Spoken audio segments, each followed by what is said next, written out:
എന്താ നൂറെ ഹബീബ് തങ്ങൾ നിങ്ങളെ കുറിച്ച് ഇങ്ങനെയൊക്കെ കേൾക്കണത്? നിങ്ങളേതോ പെണ്ണിനോട് ചാറ്റ് ചെയ്തു, എന്താ അയച്ചല്ലേ? പിന്നെ അൽഹംദുലില്ലാ ഓരോരോ വീഡിയോസ് ഇങ്ങനെ വരുമ്പോ അതിലൊക്കെ അല്ലാഹു നമുക്ക് ഓരോ തുമ്പും ഇട്ട് തരികയാണ്.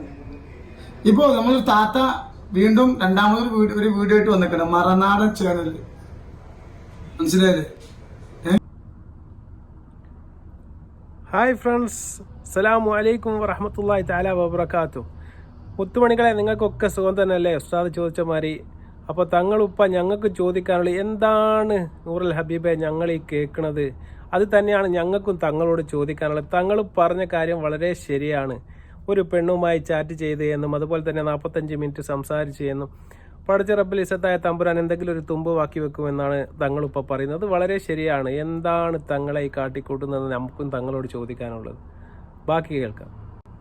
ഇപ്പൊ താത്ത ഒരു ഫോണിന്റെ ചാറ്റുമായിട്ട് പിന്നെ ഞാനെന്തോ കുറെ താത്തയോട് ചാറ്റ് ചെയ്തിരിക്കുന്നൊക്കെ പറഞ്ഞിട്ട് താത്തൻ തട്ടിക്കുന്ന കുറെ ഇത് വന്നിട്ടുണ്ട്. താത്ത അയച്ച വോയിസാണ് കേട്ടോ, ആ താത്ത അയച്ച വോയിസാണ്.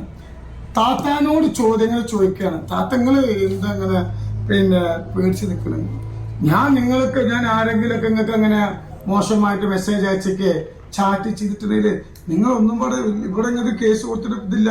അപ്പൊ നിങ്ങൾ ഉള്ളിടത്ത് പോയി കൊടുക്കേ, നിങ്ങൾ എല്ലാ സ്ഥലത്ത് പോയിട്ട് കൊടുക്കൂ കേസ്. നമുക്ക് സന്തോഷമല്ലേ ഉള്ളൂ. ഞാൻ നിങ്ങൾക്ക് ചാറ്റ് ചെയ്തു പറഞ്ഞ 3/4 മണിക്കൂർ തെളിയിക്കാൻ പറ്റുമോ?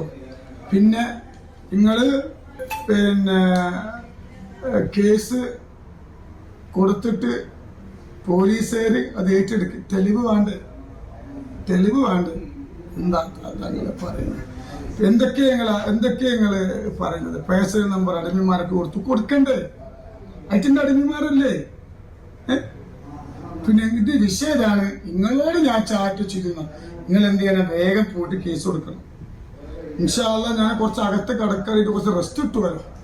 അപ്പോൾ സയ്യിദ് ഹാമിദ് ആറ്റക്കോയ തങ്ങൾ പറയുന്നത് കേട്ടാൽ നിങ്ങൾക്ക് മനസ്സിലാവും കാര്യങ്ങളെല്ലാം തന്നെ. തങ്ങൾ പറയുന്നുണ്ട്, ഈ സ്ത്രീ തനിക്ക് വോയിസ് മെസ്സേജ് അയച്ചിട്ടില്ല, ഈ സ്ത്രീയുമായിട്ട് ഞാൻ ചാറ്റ് ചെയ്തിട്ടില്ല, 45 മിനിറ്റ് വിളിച്ചതിന് തെളിവുണ്ടോ എന്നൊക്കെ തങ്ങൾ ചോദിക്കുന്ന എന്ത് ധൈര്യത്തിലാണെന്ന് കേട്ടാൽ തന്നെ മനസ്സിലാവും തങ്ങളെ. ആ സ്ത്രീ പറയുന്നത് തങ്ങൾ നേരിട്ട് തങ്ങളുടെ നമ്പറിൽ നിന്ന് വിളിച്ചു എന്നല്ല, തങ്ങളുടെ ഡ്രൈവറായ ഹമീദ് എന്ന് പറയുന്ന വ്യക്തിയുടെ ഫോണിൽ നിന്ന് 45 മിനിറ്റോളം വിളിച്ച് സംസാരിച്ചു എന്നാണ് ആ സ്ത്രീ പറയുന്നത്.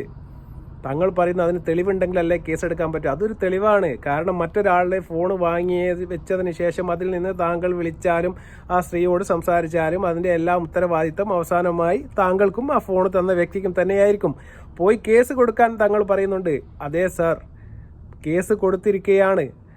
തങ്ങൾ പറഞ്ഞതുപോലെ തന്നെ താങ്കളുടെ പോലീസ് സ്റ്റേഷനിൽ കേസ് എടുക്കാത്തത് കൊണ്ടാണ് SP ഓഫീസ് പോയി നേരിട്ട് കണ്ടുകൊണ്ട് ആ സ്ത്രീ തങ്ങൾക്കെതിരെ കേസ് കൊടുത്തത്. തങ്ങൾ പറയുന്നുണ്ട് താൻ തെറ്റ് ചെയ്തിട്ടുണ്ടെങ്കിൽ ജയിലിൽ പോയി കിടക്കട്ടോ, എനിക്കൊന്ന് റെസ്റ്റ് എടുക്കാലോ എന്നൊക്കെ മക്കാർ സ്വരൂപത്തിൽ അദ്ദേഹം പറയുന്നുണ്ട്. അതെല്ലാം ശരിയാണ്. തങ്ങളെ തെറ്റ് ചെയ്തത് താങ്കളാണെങ്കിൽ തീർച്ചയായിട്ടും പോലീസ് പറഞ്ഞ പോലെ തന്നെ അകത്ത് പോയി കിടക്കേണ്ടി വരും. ഇനി അതല്ല, ഈ പറയുന്ന താത്തയാണ് തെറ്റ് ചെയ്തത് എന്നുണ്ടെങ്കിൽ താത്തയും കിടക്കേണ്ടതായിട്ട് വരും. അത് നിയമത്തിന്റെ മുന്നിൽ എല്ലാവരും സമന്മാരാണ്. അതിൽ തങ്ങൾ എന്നോ താത്ത എന്നോ യാതൊരു വേർതിരിവുമില്ല. തങ്ങൾ പറയുന്ന ഒരു കാര്യത്തെ നമുക്ക് ഗണ്ഡിക്കേണ്ടതായിട്ടുണ്ട്. തങ്ങൾ പറയുന്നുണ്ട് താങ്കളുടെ മൊബൈൽ നമ്പറിൽ നിന്ന് താങ്കൾ ഇതുമായി ചാറ്റ് ചെയ്തിട്ടില്ല എന്ന് പറയുന്നത് കള്ളത്തരമാണ്. കാരണം താങ്കളുടെ ഒരു വോയിസ് ഞാൻ ഇപ്പോൾ തന്നെ താങ്കൾ കേൾപ്പിച്ചു തരാം. താങ്കൾ ആ സ്ത്രീയോട് പറയുന്നുണ്ട്, പൈസ വാങ്ങിയിട്ടുണ്ടെങ്കിൽ താങ്കൾക്ക് എന്തെങ്കിലും ബുദ്ധിമുട്ട് വന്നിട്ടുണ്ടെങ്കിൽ ആ പൈസ ഞാൻ തിരിച്ചു തരാമെന്ന് സയ്യിദ് ഹാമിദ് ആറ്റക്കോയ തങ്ങൾ തന്നെ കൊടുത്ത ഒരു മറുപടി ഞാനിപ്പോൾ തന്നെ നിങ്ങൾക്ക് കേൾപ്പിച്ചു തരാം. തെളിവുണ്ടല്ലോ, നമുക്ക് തെളിവാണല്ലോ മുഖ്യം. പിന്നെ ചാറ്റ് ചെയ്യാൻ അയാൾക്ക് നേരമില്ല. ഞാൻ പറഞ്ഞു, ഞാൻ അന്ന് 6 മിനിറ്റിന്റെ വോയിസ് ഇട്ടപ്പോൾ അയാൾക്ക് അത് കേൾക്കാൻ നേരമില്ല. പക്ഷെ അയാൾ എന്നോട് 3/4 മണിക്കൂർ സംസാരിച്ചിട്ടുണ്ട്. അയാൾ എന്താ കാര്യങ്ങൾ അറിയണം. അപ്പൊ അയാൾ എന്നോട് ഇങ്ങോട്ട് വിളിച്ചതാ. അത് ഇയാളെ നമ്പർ എന്നല്ല വിളിച്ചത്. ഞാൻ പറയില്ല, അബ്ദു എന്ന് പറഞ്ഞ ഒരാളെ ഡ്രൈവറെ നമ്പറിനാണ് വിളിച്ചത്. 3/4 മണിക്കൂർ. അപ്പൊ ഞാൻ അയാളോട് ചോദിച്ചു, നിങ്ങൾക്ക് ഇതിന് നേരമുണ്ടോ? ഒപ്പം എന്റെ ഒരു വോയിസ് കേൾക്കാൻ നിങ്ങൾക്ക് നേരമില്ലെങ്കിൽ ഇതിന് നേരമുണ്ടോ ചോദിച്ചു. അല്ല, നിങ്ങൾക്ക് എന്റെ അടുത്ത് ഇവിടെ ഇങ്ങനെ വന്നിട്ട് എന്തെങ്കിലും പൈസ നിങ്ങൾക്ക് പിന്നെ വിഷമങ്ങൾ വന്നിട്ട് പൈസ തീർച്ചയായിട്ടും അതിന്റെ ബാക്കി കൂടി കേൾക്കാം. കാരണം തങ്ങൾ പറയുന്നുണ്ട്, ആ വോയിസ് നിങ്ങൾ കേട്ട് കാണും. അത് തങ്ങൾ തന്നെയാണ് പറഞ്ഞത് എന്നുള്ളത് 100% സത്യമായ കാര്യമാണ്. അത് തങ്ങളുടെ വോയിസ് തന്നെയാണ് എന്നുള്ളത് ഇത് കേൾക്കുന്ന എല്ലാവർക്കും അറിയാവുന്നതാണ്.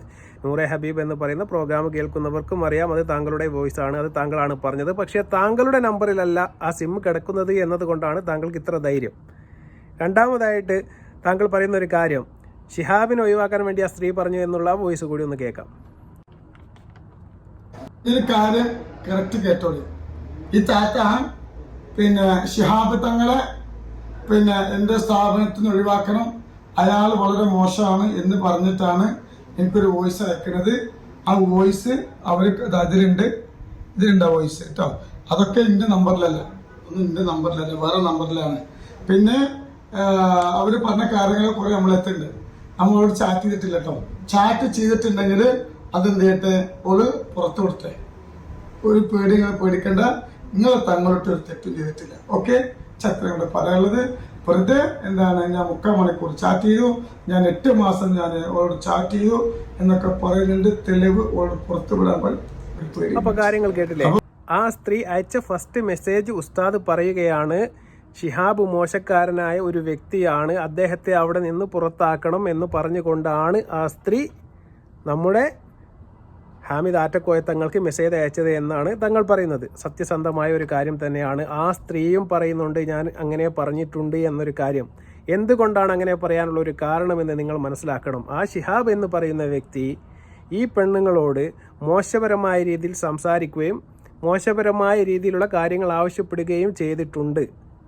അതിനുള്ള തെളിവാണ് ഇന്ന് ലീക്കായ ഈ സ്ത്രീയുടെ വോയിസ് മെസ്സേജ്. നിങ്ങൾക്ക് ആദ്യമായി ഞാൻ ആ വോയിസ് മെസ്സേജ് കൂടി ഒന്ന് കേൾപ്പിച്ചു തരാം. ഈ സ്ത്രീയോട് വേറെ ഒരു പെണ്ണിനെ അവിടെ എത്തിച്ചു കൊടുക്കാൻ വേണ്ടി ആവശ്യപ്പെട്ടു എന്ന ആ സ്ത്രീയുടെ സ്വരത്തിൽ തന്നെ പറയുന്ന ഒരു വോയിസ് മെസ്സേജാണ്. ഇതാണ് ഇപ്പോൾ വലിയ ട്രെൻഡിങ് ആയിരിക്കുന്നത്. ഇത് സത്യസന്ധമായ കാര്യമാണ്. ഇത് തന്നെയാണ് പൊതുലോകത്തിന്റെ മുന്നിൽ തുറന്നു കാട്ടണം എന്ന് പറയുന്നത്. അല്ല തങ്ങളോട് ചോദിക്കാനുള്ള, തീർച്ചയായിട്ടും എന്താണ് അവിടെ പരിപാടി?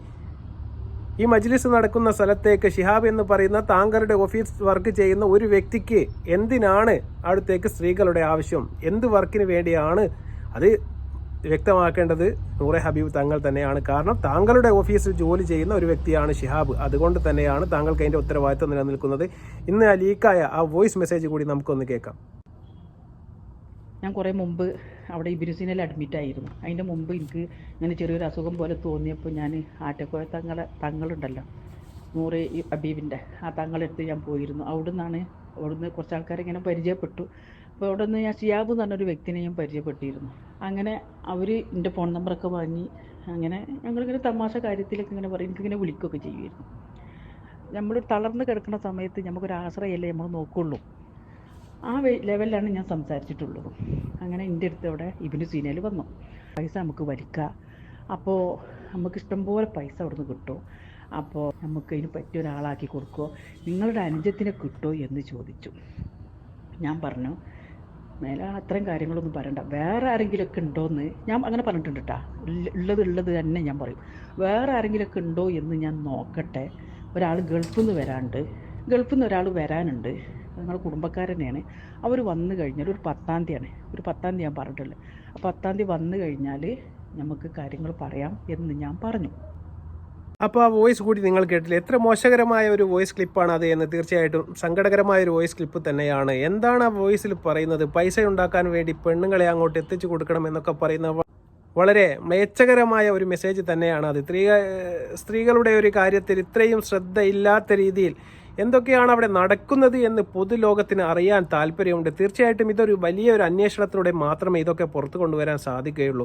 തങ്ങൾ പറയുന്നുണ്ട് ഞാൻ തൻ്റെ നമ്പറിൽ നിന്നൊന്നും വിളിച്ചിട്ടില്ല, ചാറ്റ് ചെയ്തിട്ടില്ല എന്നൊക്കെ പറയുകയാണെങ്കിലും അവിടെ വർക്ക് ചെയ്യുന്ന ഒരു വ്യക്തി പറയുകയാണ്, എന്തിനാണ് തങ്ങളുടെ അനിയത്തിയെ ഇങ്ങോട്ട് കൊണ്ടുവരാൻ പറ്റുമെങ്കിൽ കൊണ്ടുവാ, നമുക്ക് പൈസ ഉണ്ടാക്കാം എന്നൊക്കെ പറയുകയാണെങ്കിൽ അവർ പറയുന്നത് തൻ്റെ കുടുംബക്കാരത്തി ഒരാൾ ഗൾഫിൽ നിന്ന് വരുന്നുണ്ട്, മറ്റൊരാൾ വന്നതിന് ശേഷം ഞാൻ അങ്ങോട്ട് എത്തിച്ചു കൊടുക്കാം. ആ പെണ്ണുങ്ങൾ പറയുന്നത് മോശകരമായ കാര്യമാണ്. നമ്മൾ അതിനെ ഒന്നും യാതൊരു കാരണവശാലും സപ്പോർട്ട് ചെയ്യുന്നില്ല. വളരെ വളരെ കൂട്ടിക്കൊടുപ്പ് എന്നൊക്കെ മലയാളത്തിൽ പറയുന്നൊരു വർത്തമാനം തന്നെയാണത്. തീർച്ചയായിട്ടും അതിന് എന്താണ് ഈ ഓഫീസിൽ നടക്കുന്നത് എന്നാണ് നമ്മൾ ചോദിക്കുന്നത്. അവിടെ സലാത്തും ദിക്റും എല്ലാം ഫാത്തിഹ സലാത്തും കാര്യങ്ങളെല്ലാം നടക്കുന്ന ഒരു സ്ഥലത്തേക്ക് എന്തിനാണ് ഈ പെണ്ണുങ്ങളെ? ആ ഷിഹാബ് എന്ന് പറയുന്ന വ്യക്തി ഇതിൽ ഇടപെട്ടിട്ടുണ്ടെങ്കിൽ ആദ്യം തന്നെ ഉസ്താദ് ചെയ്യേണ്ടത് അദ്ദേഹത്തിനെതിരെ നടപടിയെടുക്കുക, അല്ലെങ്കിൽ അന്വേഷിച്ച് അതിൻ്റെ സത്യാവസ്ഥ എന്താണെന്ന് ബോധ്യപ്പെടുത്തുകയായിരുന്നു. ഈ മെസ്സേജ് തീർത്ത് തങ്ങളുടെ കയ്യിൽ എത്തിപ്പെട്ടിട്ടുണ്ട് എന്നുള്ളത് സത്യസന്ധമായ കാര്യമാണ്. തങ്ങൾ പറയുന്നുണ്ട് എൻ്റെ നമ്പറല്ല തന്നെ തങ്ങളുടെ നമ്പർ അല്ലെങ്കിലും തങ്ങളുടെ ഓഫീസിൽ ആരുടെ നമ്പർ ആയാലും തീർച്ചയായിട്ടും അതിൻ്റെ ഉത്തരവാദിത്വം താങ്കൾക്ക് തന്നെയാണ് എന്നാണ് വിനീതമായി നമുക്ക് പറയാനുള്ളത്. പക്ഷേ ഒരു കാര്യത്തിൽ തങ്ങളോട് തീർച്ചയായിട്ടും നമുക്ക് സ്നേഹമുണ്ട്. കാരണം തങ്ങൾ ഇന്ന് പറഞ്ഞ അവസാനം പറഞ്ഞ ഒരു കാര്യം കൂടി ഞാൻ കേൾപ്പിച്ചു തരാം. അത് 100% സത്യമാണ്. നമ്മള് പിന്നെ നിങ്ങളുമായിട്ട് ചാറ്റ് ചെയ്തൊക്കെ പുറത്തു വിടണം, മനസ്സിലായില്ലേ? ഇല്ലെങ്കിൽ ഞാൻ എന്ത് ചെയ്യും, ഒന്നുകൊണ്ട് വോയിസുകളുണ്ട്. നിങ്ങള് യൂട്യൂബർക്ക് എന്നെ തകർക്കാൻ ശ്രമിക്കുന്ന യൂട്യൂബർക്ക് അയച്ച വോയിസിന്റെ ഫോണിലുണ്ട്, മനസ്സിലായില്ലേ? അള്ളാഹു നിങ്ങൾക്ക് ഹൈർ നൽകട്ടെ. മനസ്സിലായില്ലേ? നിങ്ങൾ എന്ത് ചെയ്യണം, ഒരു വീഡിയോയിൽ പറഞ്ഞിട്ടില്ല, അതൊക്കെ പൊളിച്ചെടുക്കും, അടുക്കണം കേട്ടോ. നിങ്ങളെ കൊണ്ട് നിങ്ങൾ കുറെ പെണ്ണുങ്ങൾ നിങ്ങളെ കൂടെ പിന്നെ ഇങ്ങനെ വിളിക്കുന്നുണ്ട്, ഇതൊക്കെ നിങ്ങൾ പറയില്ല. അപ്പൊ നിങ്ങളെ ഫോൺ നമ്പർ പബ്ലിസിറ്റി. അതുകൊണ്ട് ഇൻഷാല്ലാ നിങ്ങൾ നിയമപരമായി നേരിടണം. എനിക്ക് ജയിലിൽ കടക്കാൻ യോഗം ഞാൻ കടന്നു സന്തോഷം, തെറ്റ് ചെയ്തിട്ടല്ലേ. അപ്പോൾ തങ്ങൾ വെല്ലുവിളിക്കുകയാണ്. തങ്ങൾ പറയുന്നുണ്ട് ഈ സ്ത്രീ, ഈ താത്ത എന്ന് പറയുന്ന സ്ത്രീ മറ്റൊരു യൂട്യൂബറുമായിട്ട് ഗൂഢാലോചന നടത്തി തങ്ങളെ തകർക്കാൻ വേണ്ടി ഫോൺ ചെയ്ത ആ കോളുകളും ആ വോയിസ് മെസ്സേജുകളെല്ലാം തങ്ങളുടെ കയ്യിലുണ്ട്.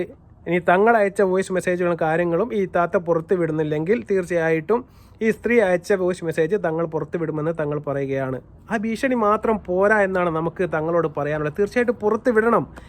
താങ്കൾ അത് പുറത്തുവിട്ടാൽ മാത്രമേ താങ്കളുടെ ഭാഗത്ത് നിന്ന് ഉണ്ടായ തെറ്റുകൾ ആ സ്ത്രീ കൂടി പുറത്തുവിടുകയുള്ളൂ. അപ്പോൾ എന്താണ് നടന്നത് എന്ന് പൊതുജനങ്ങൾക്ക് മനസ്സിലാക്കാൻ വേണ്ടി സാധിക്കും. അല്ലാതെ താങ്കളെ എല്ലാം കണ്ണടിച്ച് ഇരുട്ടാക്കിയതുപോലെ താങ്കളെ വിമർശിക്കുക മാത്രമല്ല, ഞങ്ങൾ ആ സ്ത്രീ തെറ്റ് ചെയ്തിട്ടുണ്ടെങ്കിൽ അതിനെയും പൊതുജനങ്ങൾക്ക് മുമ്പിൽ ഞങ്ങൾ തന്നെ എത്തിക്കാൻ മുൻകൈ എടുക്കുമെന്നാണ് ഞങ്ങൾക്ക് തങ്ങളോട് പറയാനുള്ളത്. അങ്ങനെ ഒരു കാര്യം, അങ്ങനെ ഒരു അവസ്ഥ വരുമ്പോൾ തീർച്ചയായിട്ടും അതിൻ്റെ മുൻപന്തിയിൽ താങ്കൾ പറഞ്ഞ 125 ബ്ലോഗർമാരിൽ ഒരു ബ്ലോഗറായി ഞാനും കൂടെ ഉണ്ടാകുമെന്ന് താങ്കളോട് പറയാൻ ഞാൻ ആഗ്രഹിക്കുകയാണ്. തങ്ങൾ പറയുന്നുണ്ട് തങ്ങളുപ്പാപ്പ ഒരു തെറ്റും ചെയ്തിട്ടില്ല. തീർച്ചയായിട്ടും തങ്ങളുപ്പാപ്പ ഒരു തെറ്റും ചെയ്യാൻ ഞങ്ങൾ ആഗ്രഹിക്കുന്നില്ല. തീർച്ചയായിട്ടും ഞങ്ങളെയും തല എപ്പോഴും പൊന്തിച്ച് വെക്കാൻ തന്നെയാണ് ഞങ്ങൾ ആഗ്രഹിക്കുന്നത്. ഞങ്ങളെ കൂട്ടത്തിൽപ്പെട്ട ഒരാളാണ് താങ്കളും. അതുകൊണ്ട് താങ്കൾ ഒരു തെറ്റും ചെയ്യാതിരിക്കട്ടെ എന്നാണ് ഞങ്ങൾ പ്രാർത്ഥിക്കുന്നത്. പക്ഷേ തെറ്റ് ചെയ്തിട്ടുണ്ടെങ്കിൽ താങ്കൾ പറഞ്ഞില്ലേ ജയിൽ പോയി കിടക്കാൻ താൻ സന്നദ്ധനാണ് എന്ന്. തീർച്ചയായിട്ടും തെറ്റ് ചെയ്തിട്ടുണ്ടെങ്കിൽ അതിൻ്റെ ശിക്ഷ പടച്ച തമ്പുരാൻ ഏതായാലും തങ്ങളായാലും താത്തയായാലും ആരായാലും അത് അനുഭവിക്കേണ്ടതായിട്ട് തന്നെ വരും. തീർച്ചയായിട്ടും ആ വെളിപ്പെടുത്തലിന് ഞങ്ങൾ വെയിറ്റ് ചെയ്തിരിക്കുകയാണ് എന്നാണ് ഞങ്ങൾക്ക് പറയാനുള്ളത്. തീർത്തും ആ സമയത്തിനായി കാത്തിരിക്കുന്നു. വീണ്ടും നല്ലൊരു വീഡിയോവുമായി വരുന്നതുവരെ അസ്സലാമു അലൈക്കും വറഹ്മത്തുള്ളാഹി വബറകാതുഹു.